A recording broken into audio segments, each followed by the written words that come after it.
इस धरती पर हमेशा याद किए जाएंगे, जो समता मूलक समाज का निर्माण में, स्वतंत्रता संग्राम में ऐसी ऐसी शाखाएं और ब्रांच दी रेलवे में, जो आज भी वो काबिज है, प्रखर वक्ता के रूप में रहे हैं। और उनके मंत्रित्व काल में चाहे वो रेलवे का विस्तारीकरण हो, चाहे विदेश नीति हो, जबकि आज देख लीजिए विदेश नीति किस तरह से धराशायी हो चुका है, तो जगजीवन बाबू का जो भूमिका है 1971 से लेकर के जब वो डिफेंस मिनिस्टर बने और देश एकदम अग्रणी भूमिका में लड़ाई के तरफ पाकिस्तान और में थी, तो जब बांग्लादेश का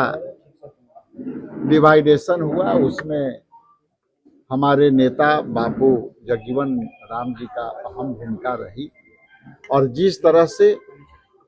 उन्होंने पूरे पारा मिलिट्री फोर्सेस को अलग अलग तरीकों से विस्तारितकरण किया और रेलवे का ट्रैक का, रेलवे का निर्माण में जिस तरह से गरीबों के उन्होंने बहालियां की थी, चाहे वो ए ग्रेड का हो, बी ग्रेड का हो, सी ग्रेड का हो, उस समय शूमेकरों के लिए, जूता बनाने वाले लोगों के लिए भी उन्होंने बहुत बड़ी काम दिया। जो रेलवे प्लेटफार्म पर फुटपाती जो विक्रेता थे उनको लिए भी रेलवे प्लेटफार्म पर उन्होंने स्थान दिया। जूता शूमेकर जो जूता बनाते थे उनके लिए भी उन्होंने स्थान दिया।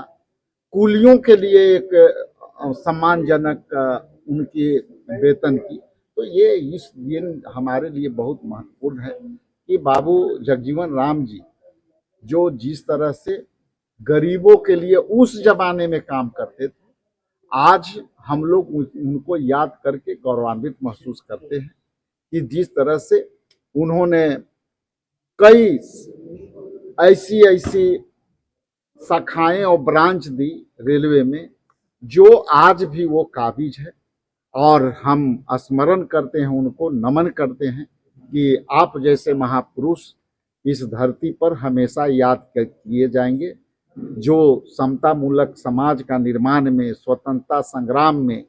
जिस दलित परिवार से आकर के, गरीबी से आकर के उन्होंने इतना ऊंचाई ग्रहण की, इंदिरा जी के साथ रही, तो ये सब हम आज स्मरण कर रहे हैं। और हम उनको नमन करते हुए